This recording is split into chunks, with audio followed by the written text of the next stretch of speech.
Good morning, distinguished guests. On behalf of EcoBusiness and CapitaLand, a very good morning to all of you, and thank you for joining us here today for Cities Possibilities, a CapitaLand Sustainability Edition. My name is Gerald Wong. I'm the Executive Director of EB Impact, a sister organization of EcoBusiness and a Singapore-registered charity focused on sustainable development. It is my pleasure and honor to be hosting you for today's proceedings. Cities Possibilities is EcoBusiness's flagship Sustainable Cities Forum. Established since 2016, this event aims to advance the Sustainable Development Goal 11, creating sustainable cities and communities across the region. This year, we're honored to be hosting this in partnership with CapitaLand. We've worked closely to curate an exciting program with a diverse, distinguished set of speakers joining us for a day of thoughtful plenary and breakout discussions. Now in its 7th edition, we're delighted to have with us today investors, corporates, financial institutions, government agencies, supply chain partners, and a wide range of stakeholders in the built environment sector to spotlight solutions that decarbonize and scale tangible climate action for low carbon and regenerative cities. The forum will also underline the sustainable investment trends that are shaping the real estate sector and how climate finance can be mobilized to reduce city emissions. There will be plenty of interactive Q&As throughout the sessions, so do join us on these critical conversation. You can access the Slido link through the QR code flashed on the screens to submit your thoughts and questions. And for our virtual participants, we'll be dropping the link in the Zoom chat, so do keep a lookout for that. And on that note, we're now excited to officially launch our forum with a video specially prepared for you. Please sit back and enjoy.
Well, I hope that all of you enjoyed the video and that it gave you some insight into the conversations that will be taking place today.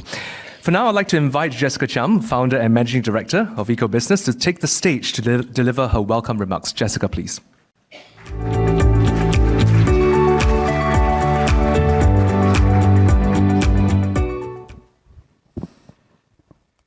Mr. Chee Koon Lee, Group Chief Executive Officer of CapitaLand Investment, Jonathan Yap, Chief Executive Officer of CapitaLand Development, distinguished guests, colleagues, ladies and gentlemen, a very warm welcome to all of you, and thank you for joining us here this morning for the 2024 edition of Cities Possibilities. We host a very special edition this year in partnership with CapitaLand Group, and we thank CapitaLand for working with us in partnership to put this program together. This Thought Leadership Forum has been a flagship initiative of ours since 2016. That's almost a decade ago. And that year, the global community was just fresh from adopting the United Nations Sustainable Development Goals, and inking the Paris Agreement. There was a lot of optimism and a sense of renewed ambition. Interestingly, I look back, and on the same day, the first day of that we held the Cities Forum in November 2016, it was also the US election between Hillary Clinton and Donald Trump. And we know how that went. So it seems to be déjà vu with the US elections again, now just around the corner, with the world's largest economy being given the chance to either elect the first female president or a climate change denier. We can only trust in the wisdom of citizens and our faith in democracy to deliver the leadership that we need in these times. In the intervening years, however, I'm afraid that the science and the data has proven that we have not risen up to the challenge of the Paris Agreement. Just last week, the United Nations issued a report that warned that current climate policies will result in global warming of 3.1 degrees Celsius by the end of the century, more than twice the rise agreed to nearly a decade ago. The annual emissions gap report, which takes stocks of countries' promises to tackle climate change compared to what is needed, states that this is the reality we face if governments do not take greater action on slashing planet warming emissions. We're teetering on a planetary tightrope, said the UN Secretary General Antonio Guterres. Either leaders bridge this emission gap, or we plunge headlong into climate disaster. The world has currently already warmed about 1.3 degrees. Global greenhouse gas emissions rose by 1.3% between 2022 and 2023 to a new high of 57.1 gigatons of carbon dioxide equivalent. We gather here today just before the countries were convened at COP29 in Azerbaijan, where they will work to build on an agreement made last year to transition away from fossil fuels. Negotiations in Baku will help to inform each country's updated emissions cutting strategy, known as NDCs or Nationally Determined Contribution, which are due in February next year. The report suggests that nations must collectively commit to and implement a cut of 42% on yearly greenhouse gas emissions by 2030 and reach 57% by 2035 for any hope of preventing warming beyond 1.5 degrees. Now, whether we meet this target or not will be determined not by countries, but by cities. The built environment space is one that's very close to my heart. In my former life as correspondent for our national daily, I used to cover the Ministry of National Development and very familiar with all the issues of the sector. I covered BCA's first ever Green Building Master Plan in 2006, and I was quite the building geek at that time, and probably the only journalist in Singapore who was very excited every time BCA announced a revised version of their Green Building Master Plan. So it's really encouraging to see today that the Green Mark has evolved to become a trusted certification that is internationally recognized. But despite the progress we have made, the challenges we face today are sobering. And we're familiar with these statistics. Cities contribute a staggering 70% to global carbon dioxide emissions. 2/3 of the global population will live in cities by 2050. And urban activities from transportation to buildings are major sources of emissions that make cities critical battlegrounds for our efforts to build a safe future for generations. But while cities are a major cause of climate change, they are also a critical part of the solution. Cities have historically always been at the center of human progress and civilization. They serve as invaluable testing grounds for innovations that can be refined and scaled. And while the interconnectedness of urban systems mean that city-level initiatives must align with international climate goals, the IPCC, and I'm sure we'll hear more from Dr. Winston Chow later, emphasizes that climate action must be localized. And it is at the city level where our global goals are implemented. This is why I'm delighted that in partnership with CapitaLand, we are able to convene a wide range of distinguished speakers on the best case studies around the world that have successfully exemplified this, and to deep dive into discussions ranging from climate-focused infrastructure to opportunities and risks in the built environment, to sustainable investment trends in real estate, and how climate finance can reduce urban emissions, and how we can build the future through regenerative cities.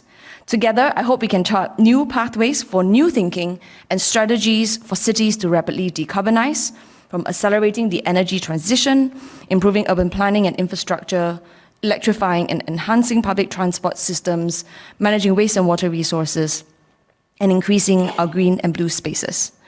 But also to build resilience and to adapt to the realities that we face today, such as permanent temperature increases, sea level rise, and extreme weather events. Many of you here today represent organizations that are multinational and operate across the world. It is also our responsibility to support developing cities that often bear the brunt of climate change impacts while contributing minimally to global emissions. Investment in green infrastructure and sustainable urban planning in these regions is critical for achieving equitable climate resilience. We believe that robust policy frameworks, the development and deployment of innovative technological solutions, the scaling of successful business collaboration models between government, business, and citizens will be key to achieving livable, climate-positive cities. One final thought as I wrap up. The United Nations in its General Assembly last month adopted an unprecedented Pact for the Future to transform global governance and to bring multilateralism back. Recognizing the importance of intergenerational equity, the Pact for the Future includes the first ever declaration on future generations, which highlights the need to consider the long-term impacts of today's decision on future generations. And I hope that inspires the same optimism and renewed ambition that we first saw at the end of the Paris Agreement when we inked it in 2015. The Pact consists of 56 actions designed to turbocharge the SDGs, but in particular to speed progress on issues around peace and security, global governance, climate change, digital cooperation, human rights, gender, youth, and future generations. Embedded in this pact is a commitment to improve how we measure human progress, going beyond GDP to capturing human and planetary well-being and sustainability. And it is with this same spirit that I hope guides our discussion on cities today. And I'd like to express heartfelt gratitude to all of you, all our partners, speakers and stakeholders for being here today to be part of the conversation. I hope we can all participate fully in the proceedings, learn and geek out together, and come away inspired. Thank you very much.